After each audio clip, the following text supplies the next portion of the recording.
To those of you who have joined us this afternoon, thank you. I'm Bruce Tulgan, and I'm joined by Kim Math from our team. She's going to be steering the Rainmaker Learning demonstration while I tell you all about it. And so welcome, and thanks for giving us some time on this busy Monday. We're thrilled to relaunch Rainmaker Learning. This is our online learning platform where all of our content is now available in self-paced video learning programs. For those of you who don't know about our work, we've been doing research on the front lines of the workplace for 31 years. More than 500,000 people from more than 400 organizations have participated in our research over the 31 years. And all of that research has led to all of the work we do. That includes 21 books. And what we've done here on Rainmaker Learning is taken the core of our content and put it into 16 programs. Those of you who've invited me to come speak in your organizations, you know that can be very expensive.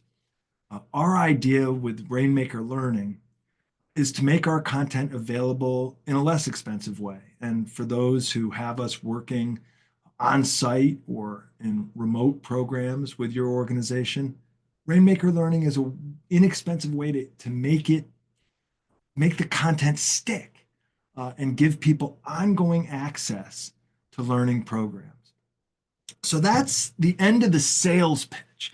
I don't want to spend this valuable time of yours pitching the platform. Instead, I want to explain to you what's on here. There are 284 video lessons. There's about 22 hours of content.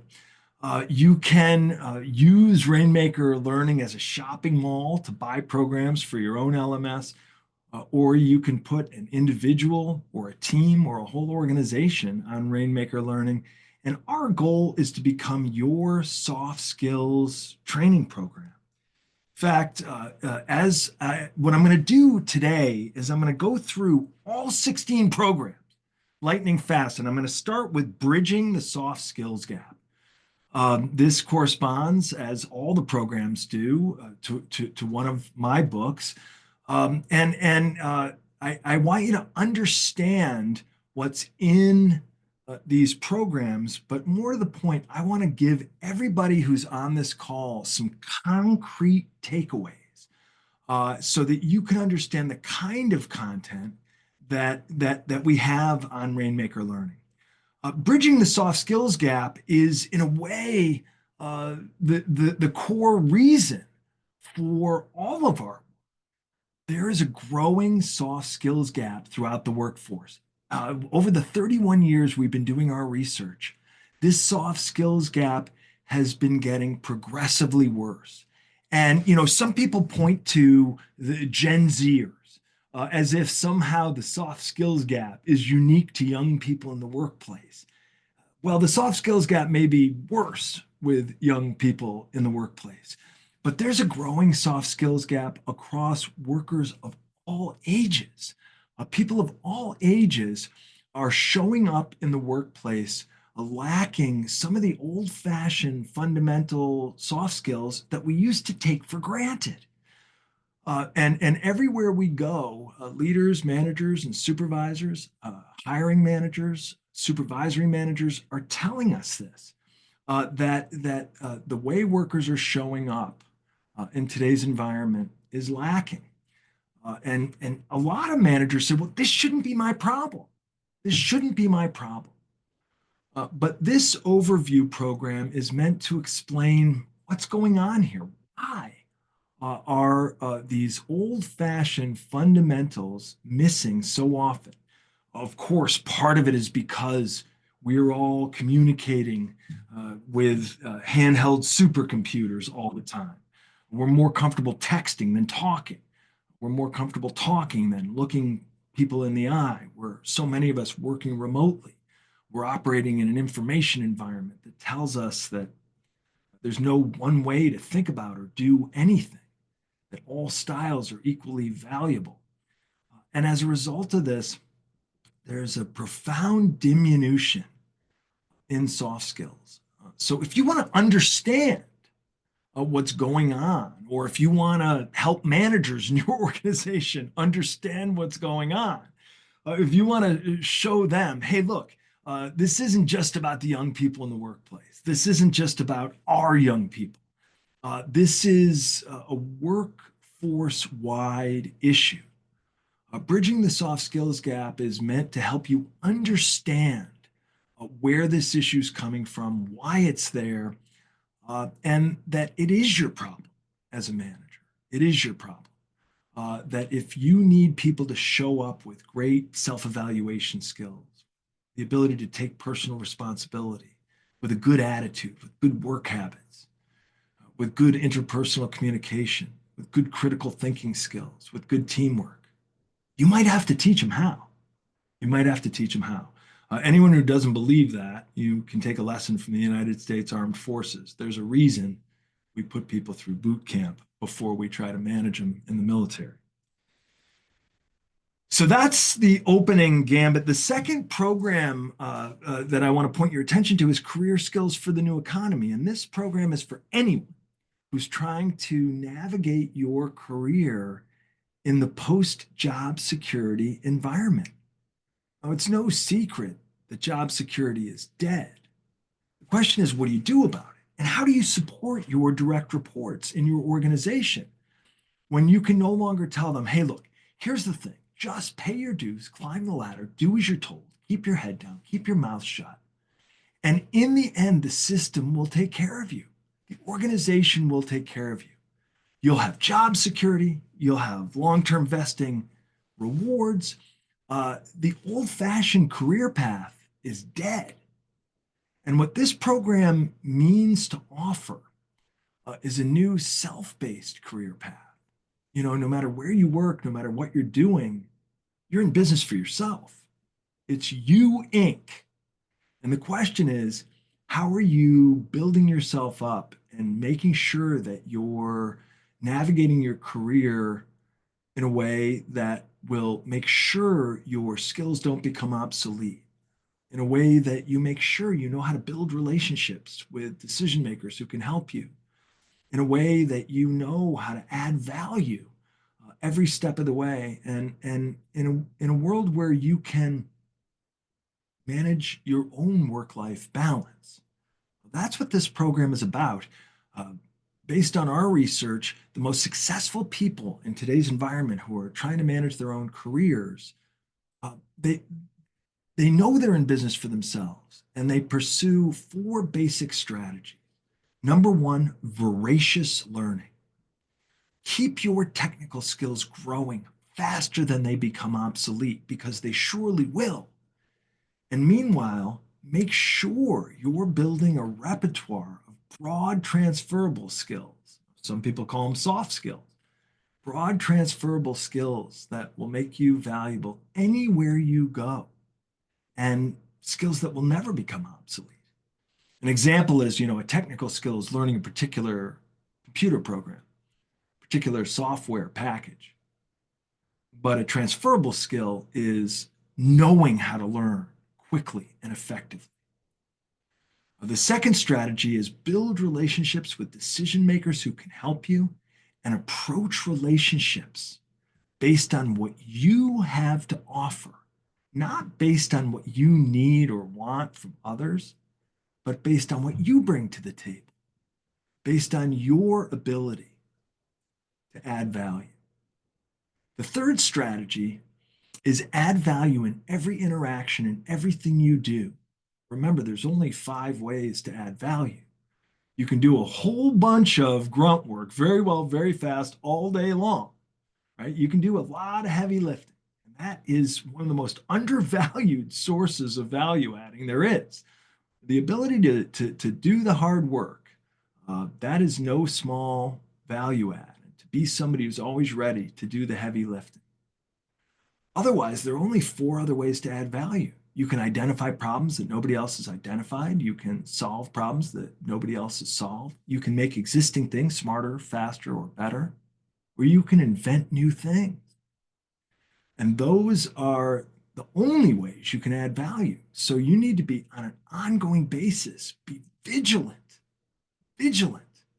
about your approach to every interaction, every minute you spend. Add value, be known as a value adder. And finally, if you're in business for yourself, that only you can keep yourself strong and healthy.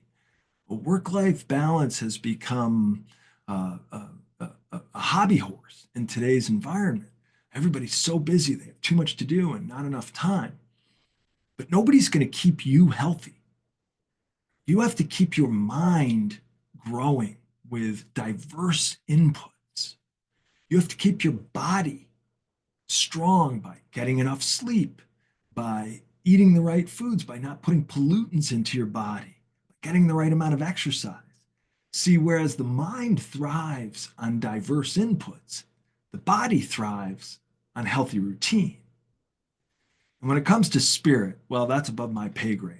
But I have learned that you got to believe in something. And if you don't believe in something, no matter how healthy your mind and body are, it's going to be pretty hard to maintain balance, especially in today's highly uncertain, complex, demanding world. Now, Career Skills for the New Economy is our program for helping you manage your own career, or anyone who reports to you, or anyone in your organization who's struggling. You know, a lot of people, they think the only way to manage their career is to job hop, right? To move to another organization. Career Skills for the New Economy is meant to teach people how to build themselves up and continue to grow their own careers from the inside out, no matter where they're working. And that way, people are more likely to be more sanguine about staying in one organization, even if all their needs aren't being met just right this minute. Now, the third program on Rainmaker Learning is fast feedback. That's 9 videos, 73 minutes. Those of you who are familiar with our work, or those of you who have been around the block a few times, you probably think of, hey, fast feedback, that sounds familiar. That's our coaching style program. It's how to talk like a coach. For many years, we've been studying how do the most effective managers actually talk. And they talk like coaches or teachers. Now, don't get me wrong. There's nothing in this program that's going to attempt to teach you how to say rah, rah, right? It's not that kind of coaching. It's coaching, it's teaching, it's talking like a leader who is invested in helping others improve their performance. What makes me the performance coach? For you, well, we're talking about your performance. And I'm trying to be an objective third party who gives you regular feedback. What makes you the performance coach for me? We're talking about my performance, and you're trying to give me feedback based on your objective third party position. Feedback is the ultimate discipline of coaching, and that means it's responsive. You are paying attention to behavior and responding. You're paying attention to my words and actions. You're paying attention to patterns in my performance, and you're giving me feedback.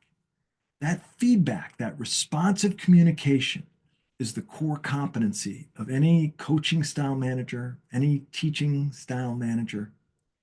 And then FAST is an acronym. It's meant to be easy to remember and easy to remind yourself of. FAST is an acronym: frequent, accurate, specific, and timely. Frequent does mean, hey, more often is usually better, but it doesn't just mean that.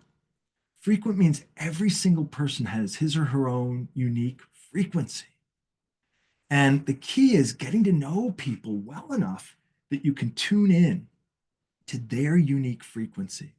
Some people need more feedback, some people need less. Tuning in is tuning in to each person's frequency. Accurate means you better get the facts right. You better be careful.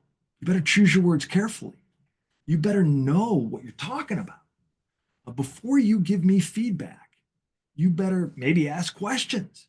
Or if you haven't asked questions, you better get some data. You don't want to start giving somebody feedback based on a misunderstanding.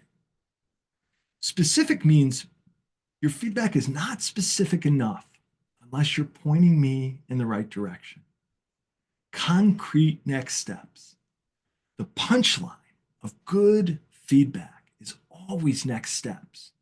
Now, it may be a question, hey, what are you going to do next? Or it may be a suggestion, here's what I think you should do next. Or sometimes it has to be an order. Here's what I want you to do next. Here's the concrete action in your control.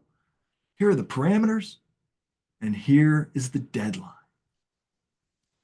And timely means you've got to give people feedback in close proximity to the performance in question, or else they may not know what you're talking about.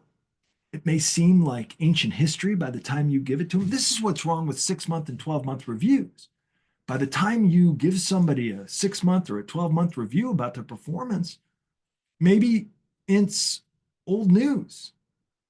Maybe it's old news. So fast feedback is frequent, accurate, specific, and timely. Now, the fourth program I want to talk about here is first manage yourself. I like to tell people the first person you have to manage every day is yourself. The second person you have to manage every day is your boss. The third person you have to manage every day is anyone who reports to you, anyone who has dinner with their family and talks about their boss and they're talking about you. And the fourth person you have to manage every day is everybody else, because we're all dealing with so many people. But first, manage yourself. This is meant to help people gain control of how they show up at work, how they conduct themselves, so that you're bringing your best self to work every single day, that you're using good work habits like checklists, like taking notes, that you know how to make a schedule and keep a schedule, that you know how to take the right amount of initiative without overstepping your bounds. You know how to interact with others in a way that makes it easy for them to understand what you need. First Manage Yourself is a great program for anyone who needs a reality check about their own performance, right? It's a good reality check. Are you bringing your best self to work, and are you holding yourself to a high standard? Are you diligent? Are you focused and motivated? Are you making sure that you're not taking too long breaks? Are you lifting other people up? Are you making sure that you know how to get the resources you need? The first person you have to manage every day is yourself. But remember, as a leader, manager, supervisor, it is so much easier to manage people who know how to manage themselves. So sometimes organizations use this program as part of their onboarding process. Hey, one of the things we want you to know how to do if you're here working in our organization, we want you to know how to manage yourself. Right? Those who are self-starting high performers, right? They know the first person they have to manage every day is themselves. So if you have a team member who's having a hard time with self-management, this could be a resource for them. And that way you don't have to be looking over their shoulder. You don't have to be nitpicking all the time about how they're presenting themselves, how they're organizing themselves, how they're managing their time. Instead, you can give them this self-paced resource and give them a chance to learn and grow so that they show up with more power because they're showing up with their best selves. The fifth program is called Hot Management.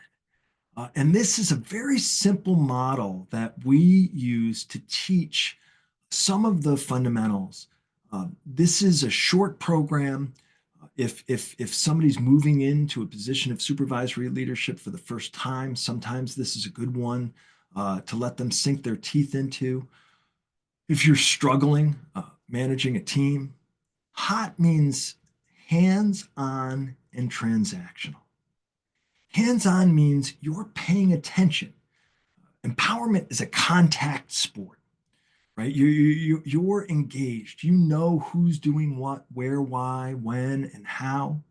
You're being very clear with people what's up to them and what's not, what's required of them, what's expected of them, and what's allowed. Right? Where do they have freedom to use discretion and where don't they? Hands-on means that you solve small problems before they turn into big problems, that you're helping people look around the corner and anticipate problems and avoid them. Hands-on means you are talking about the work with folks every step of the way, guiding, directing, supporting, and coaching them. Hands-on means you are keeping track. And hands-on means that you are in the driver's seat. That doesn't mean management is a one-way street. It doesn't mean you're doing all the talking, right? It means you're engaging with people in a hands-on way to make sure that they know what's expected of them every step of the way. And transactional means you recognize that people are showing up to work because they're trying to feed themselves and their family. Right? People don't show up to work for kicks. Even mission-driven people in mission-driven organizations, they have to make a living. And it's just not fair to try to treat everybody exactly the same. It's not fair to tell people, oh, well, no hard feelings, but there's nothing special I can do for you, no matter how much you're bending over backwards and jumping through hoops. The transactional piece of hot management means you're helping people earn more of what they need and want for themselves and their family. If somebody tells you, I want more money, you're saying to them, hey, let's talk about how you can earn that. Let's make a plan for how you can earn more money. If somebody wants a promotion, you say, hey, let's talk about how what you need to do to earn that promotion. If somebody wants more flexibility in their schedule, hey, let's talk about what you need to do to earn that. That's transactional. And the workforce today is much more transactional and much less hierarchical in their thinking. Right? So often managers say to me, oh, people have all these unreasonable demands. I want this, I want that. Hot management is a way for you to manage performance, help people go the extra mile, and help them earn more of what they need and want. Those demands aren't unreasonable. This is how they support their family, after all. Now, the sixth program is HR challenges that managers face. And of course, this doesn't address all of the HR challenges. There's only 4 lessons here, it's 31 minutes in total. But these are the pain points we hear from managers all the time. The hiring process is the first part. Of course, everybody's scrambling to hire. There's not enough people. There's too much demand for skilled talent. There's a huge competition. And so in this lesson, we talk about how to build a compelling attraction message that's going to speak to people today. And more important, how to be selective, even when you're short-staffed, even when you're dying to fill a role. It's much more important to be selective. Hiring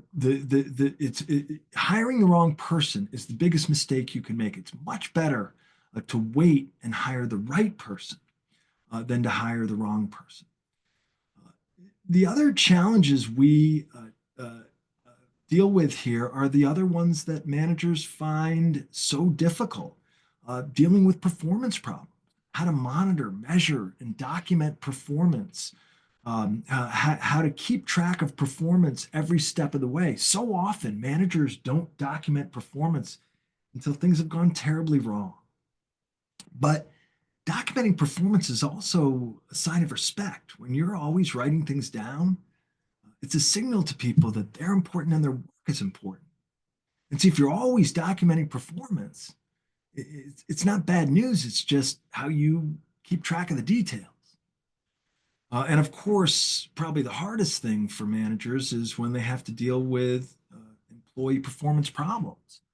And we walk through here how to make HR a strategic partner and how to manage people closely so that you help them improve. And if you're not helping them improve, you make it easier for them to decide that maybe they should go across the street and work for your competition, and they can come back as a customer. And then, sure, you're happy to bend over backwards for them, but they'll be paying you, not the other way around. Um, Now, the seventh program is the one many of you may have heard of because it's based on my best-selling book, It's Okay to Be the Boss. This is also our best-selling live program when I go to companies. It's our best-selling remote program when we do webinars. And what we have here is 60 video lessons. They're short lessons. They're 2 to 5 minutes long. And it's about 133 minutes of content.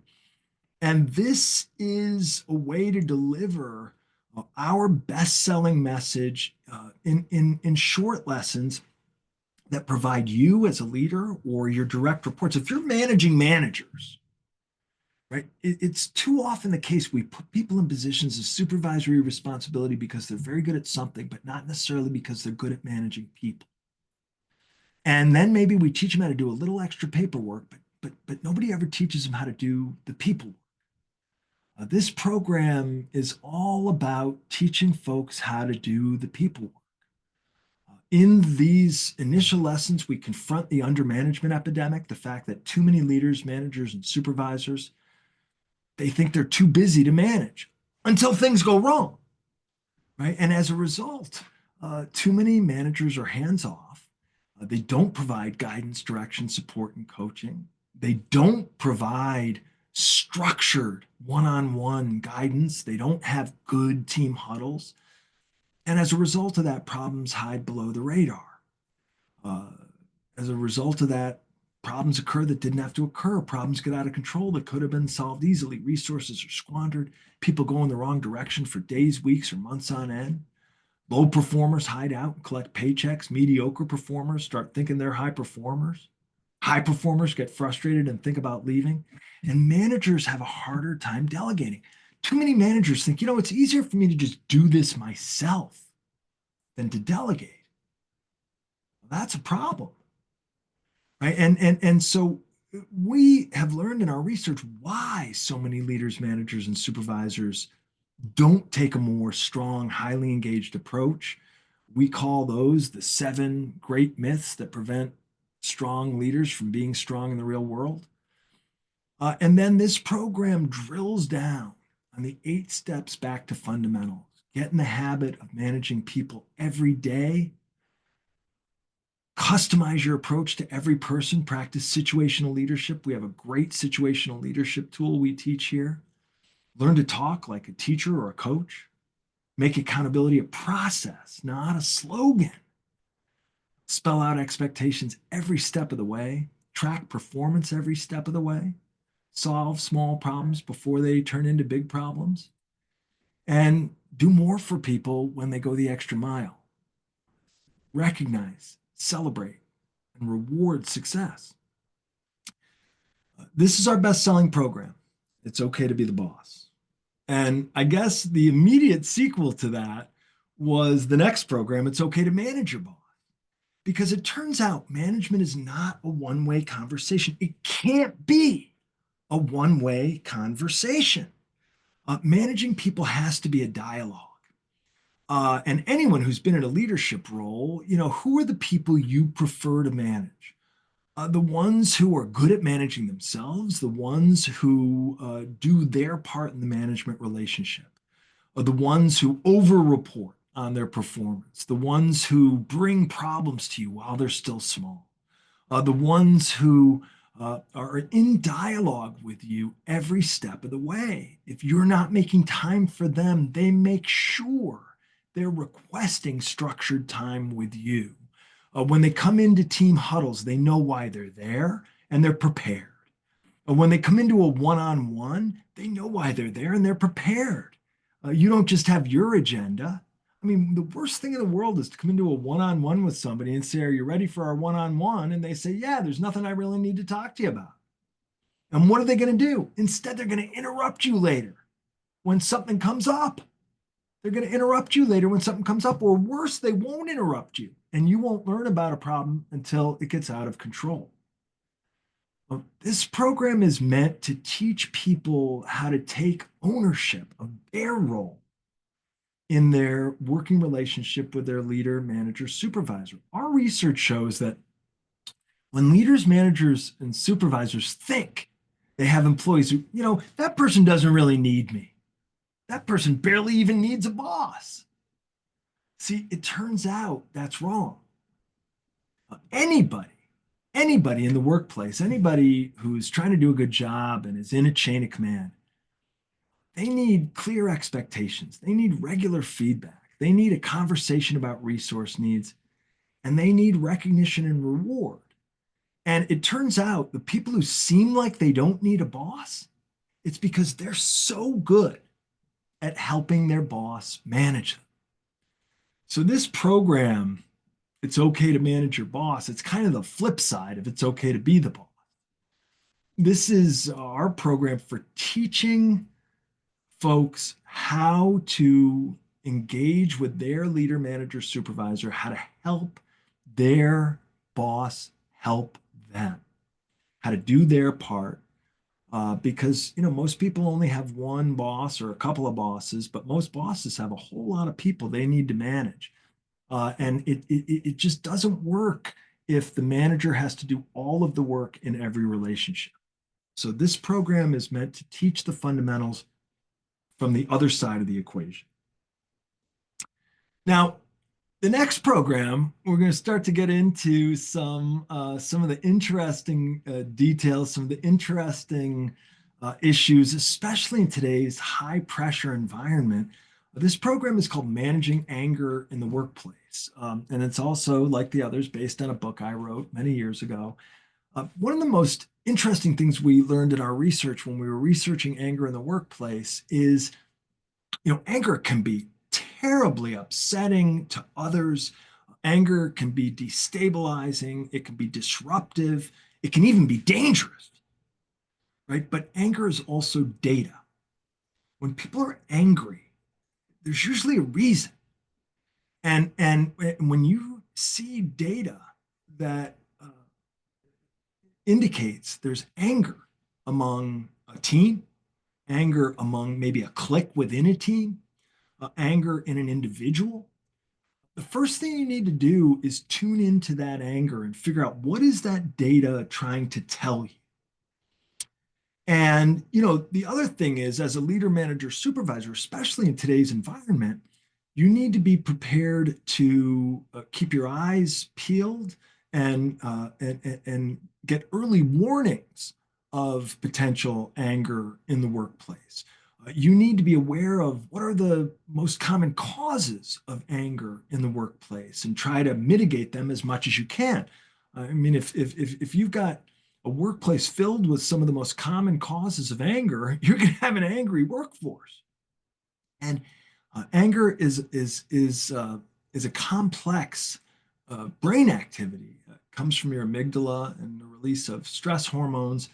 And so, the other thing we teach here is how to help manage anger on your team, how to help identify anger and manage it with an angry individual and try to help an angry individual get to the bottom of what's going on and maybe learn some anger management techniques themselves. And ultimately, this program also includes a process for recognizing anger in yourself and as an individual, and making sure that you learn some of the best practices and proven techniques for recognizing anger in yourself, figuring out what data that anger is communicating, and then making sure that your anger responses are appropriate and productive as opposed to outbursts that are disruptive.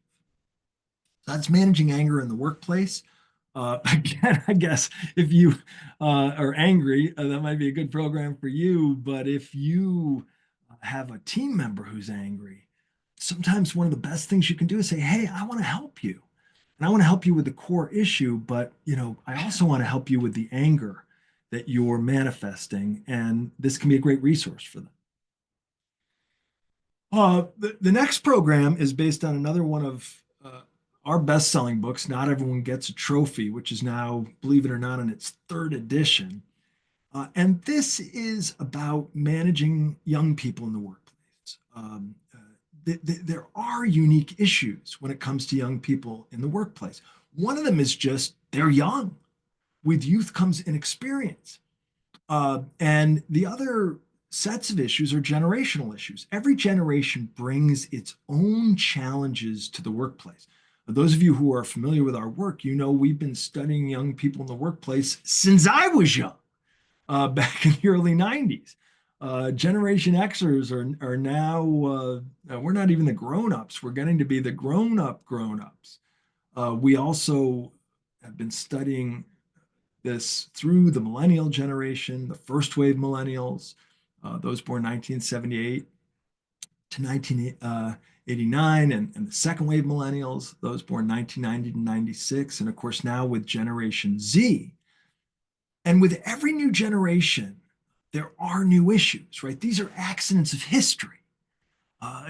During the pandemic, we all lived through the pandemic, but if you were just starting your career during the pandemic, that's going to be a different impact than if you were at a late stage in your career, just like those of us who were working during 9/11 as opposed to those who were little children during 9/11.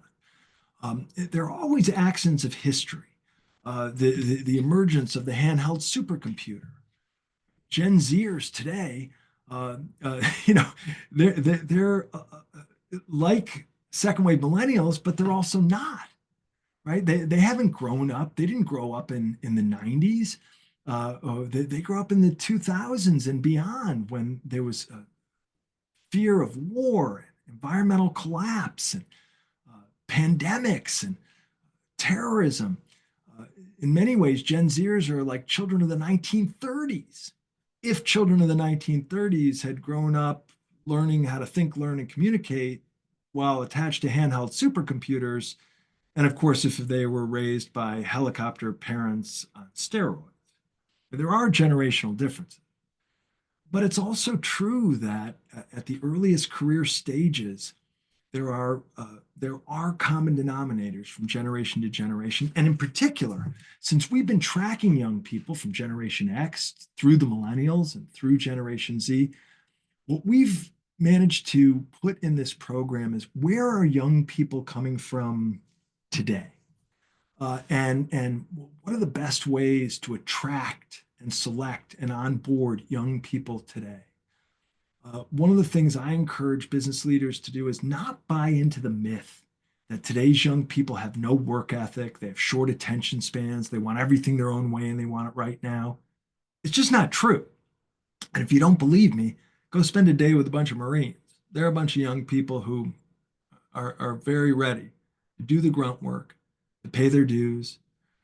But remember that nobody's thinking long-term and hierarchical in today's workplace. People are thinking short-term and transactional.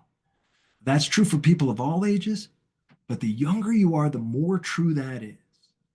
And so this program is meant to help you attract the youngest people by building an attraction message around what do we want from you? What do we have to offer you today, tomorrow, and this week, this month, this year, year two?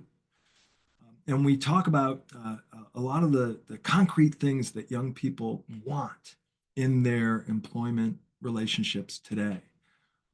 We're also, there's a lesson about selection, right? It's much better to try to scare people away with all the downsides of the job rather than sell them all the way in the door. You want people who know the downsides of the job, but want to come work for you anyway. And then you've got to have an aggressive and thorough onboarding and up to speed training process. It's absolutely critical. One of the top reasons why young people leave their jobs early in today's environment is when they haven't had a good onboarding process. And then you've got to hand them off to a highly engaged leader. And there are a lot of tools and techniques here for driving performance among today's young workers, for teaching them how to be managed by you, for teaching them how to learn and grow, for retaining the best people longer and turning the very best of them into new young leaders. After this program is sort of the companion to managing anger in the workplace, and that is we call it performance under pressure. It's about managing stress. So many people today are under so much stress. One reason is that there's so much uncertainty, there's so much change. We're all operating in a highly interconnected, rapidly changing, fiercely competitive, knowledge driven global marketplace where changes halfway around the world can affect our work today.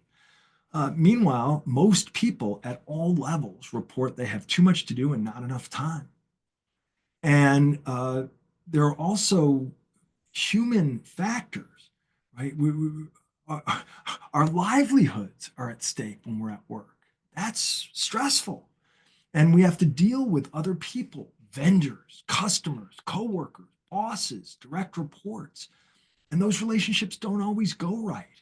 And sometimes problems occur that didn't have to occur. We have resource gaps. There's so many sources of stress in the workplace. And this program is meant to help any individual address their own stress. But as a leader, it's meant to help you identify sources of stress on your team and help mitigate them, to identify when your team is stressed and how to help them, to identify when individual team members are stressed and how to help them. And also for any individual who's showing a lot of stress, this is also a self-study guide for understanding where all that stress is coming from and understanding the costs of all that stress and understanding how to manage that stress in yourself and in others. There's a great technique we teach, and we teach in this program how to apply this technique to all different forms of stress: time stress, anger stress, people stress, fatigue stress, evaluation stress. And the technique is stop, breathe, reframe, and take action. SBRT. Stop, breathe, rewrite the situation in a way that's less fantastical and likely to create less stress. And then figure out how to take action to address the underlying cause of the stress and to reduce your own stress in the moment. So this is a great one for offering yourself or anyone who's operating and manifesting a lot of stress. And it's a short program. The next one I want to point to also comes from my book, Bridging the Soft Skills Gap. This is called The 12 Missing Basics of Professionalism, Critical Thinking, and Teamwork. And I'm going to tell you, based on our research, there are 12 basics that are missing or diminishing in today's workforce. These are 12 basics that leaders, managers, and supervisors say they really want to see in their direct reports, and that people who are showing up in the workplace today are showing up lacking some of these. And that is number one, self-evaluation against an objective standard. If you don't keep track of yourself, if you don't keep score for yourself against an objective standard, it's very hard to know how you're really doing. So that's sort of the mother of all soft skills. The second is personal responsibility. That means being aware in this world of all the factors outside your control, but then being disciplined about focusing on what you can control: you, your words, your actions.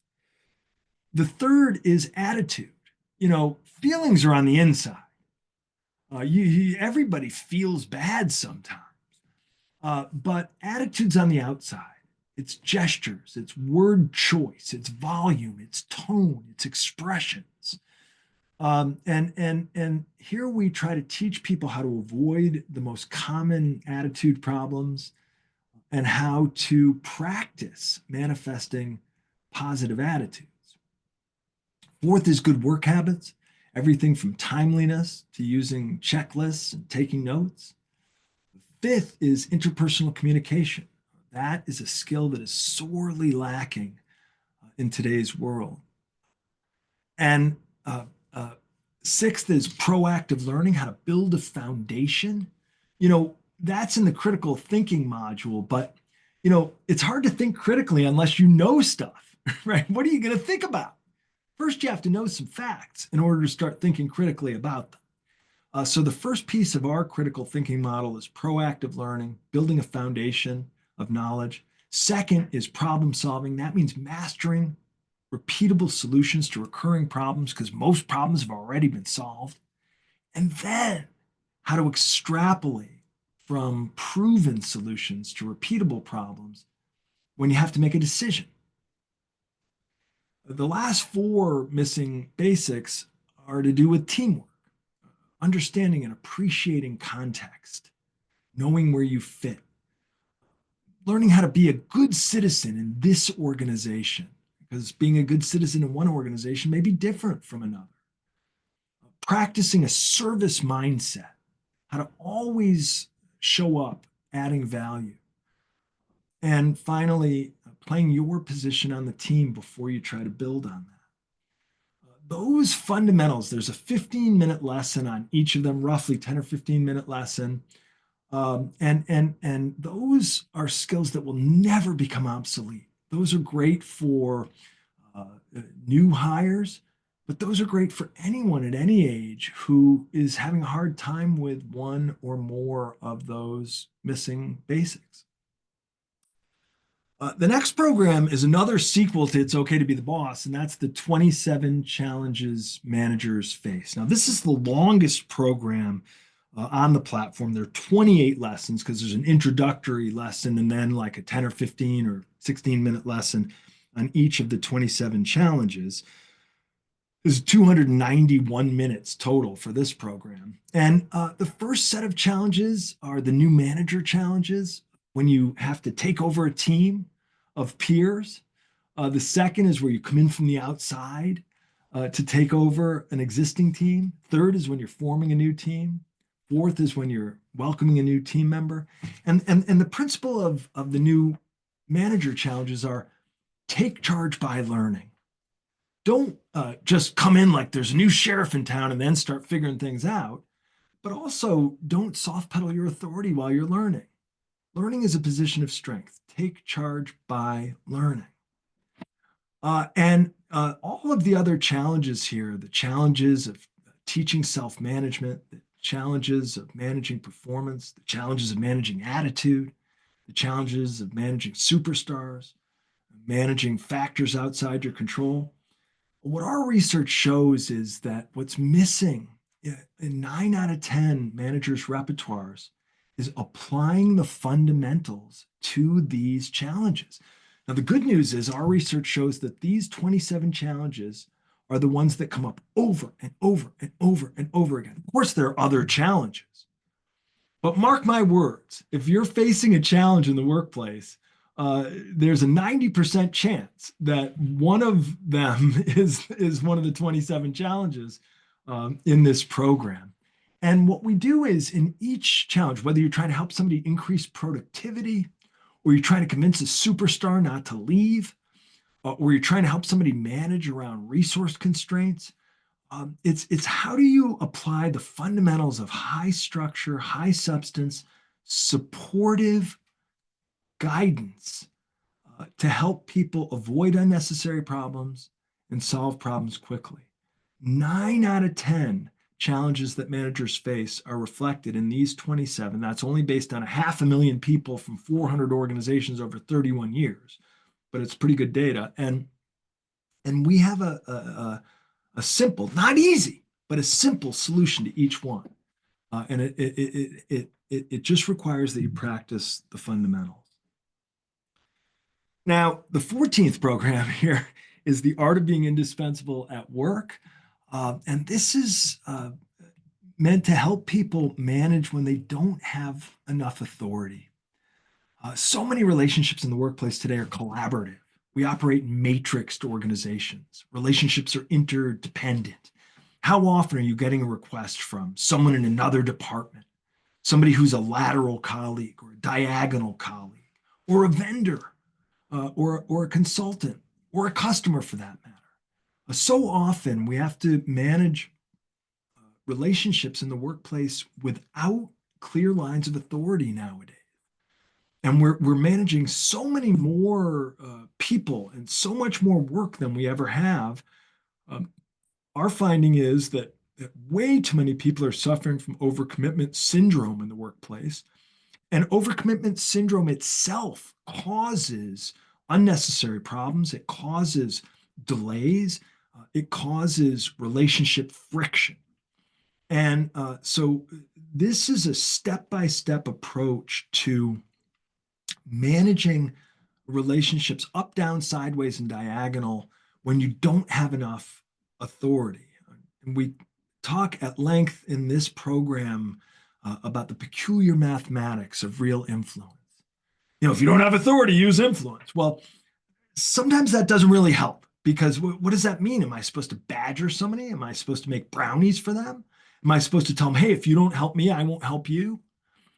There's so many examples of false influence. I call it influence peddling, right? It's when you don't have authority, you're trying to give yourself authority somehow by saying, if I'm going to badmouth you if you don't help me. But all of those forms of false influence have the ironic effect of making others want you to fail instead of wanting you to succeed. Right? They don't want to help you. They don't want to work with you. The kind of influence that's real is when other people want to help you, when other people want to work with you, when they want you to want to work with them. And that comes from serving others. The peculiar mathematics of real influence are that the more you position yourself to add real value, that doesn't mean saying yes to everything, because you can't do everything for everybody, but rather figuring out when to say no so you save time for a better yes, when to say not yet so you save time for a better yes, when to send somebody back for more clarity so that when you do say yes, you know exactly what to do, when to do it, how to do it, how long it's going to take, so that you never say yes without delivering. The fundamental rule of real influence is your no's better be rock solid, and people should look back on your track record and say, wow, when this person says no, it's for a darn good reason. And when this person says yes, you can take it to the bank. And that means you got to work smart. You got to finish what you start. You got to learn to improve working relationships every step of the way. Be the go-to person and build a culture of go-to-ism.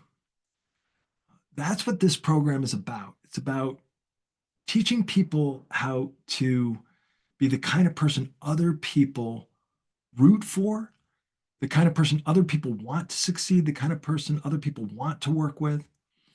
And it's about how to give yourself more power to say no, so that when you say yes, people can take it to the bank. Now, the 15th program is the customer service intervention. One of the data points we've latched onto in our research is there's so many frontline workers who, for one reason or another, are not delivering good customer service. One reason is their leaders, managers, and supervisors aren't managing them closely enough. But people on the front lines who are furthest away from the boardroom, they're often the ones who are in closest contact with your customers. And this program is meant for managers. It's also meant for individual contributors. And we address what are the top customer service complaints and where do they come from? Why do they happen? How do you audit the customer service on your team without just doing customer surveys? How do you keep closer track of that? How do you make people care about customer service? And how do you teach them some simple, repeatable solutions when it comes to customer service that they can practice over and over again so that your team on the front lines knows how to deliver the kind of customer service that makes everybody's day better? Because, one unhappy customer can ruin your day, week, or month. Whereas it takes a whole bunch of happy customers to spread the word, but at least happy customers make everybody's experience more positive. So the customer service intervention is for customer service teams and their managers. The last program, the 16th program, is the fundamentals are all you need. And this is leadership fundamentals, but it is meant to teach the overall high structure, high substance communication approach. How to put more structure and more substance into your team huddles, how to put more structure and more substance into your one-on-ones, how to put more structure and more substance into written communication, and how to avoid managing in that kind of ad hoc, touching base, interrupting, sending lots of emails, having mediocre team huddles until there's a big problem and then it's all hands on deck. How do you get out of that vicious cycle? By practicing the fundamentals. And in this program, we show you how to apply the fundamentals to the 8 basic categories of challenges that managers face, and how to bring those fundamentals to the table and how to practice them consistently. And we give you a bunch of tools and techniques to help you or any other people leader start practicing the fundamentals and get out of that vicious cycle of firefighting. Those are the 16 programs. It's 284 video lessons. It's almost 22 hours of content, 16 programs. It's all of our evidence-based content available on Rainmaker Learning. It's at a subscription price. It's really affordable.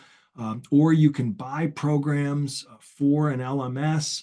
I also want to tell you that you can send me an email. If you were on this program, you send me an email, brucet@rainmakerthinking.com, and I promise you I'll respond. If you send me an email, I will respond. And we're going to follow up with everybody on here, and we're going to ask for your feedback. We're going to ask for your questions. And we're going to find a way to give you something for free as well as an extra thank you for joining us in this program. And let me say with that, it's about 90 seconds to 4 o'clock Eastern time. I don't want to overstay my welcome. I want to thank every single one of you for giving us a valuable hour of your time. And we hope we'll see you either on our email or at Rainmaker Learning sometime soon. Thanks so much. Take care. Be strong.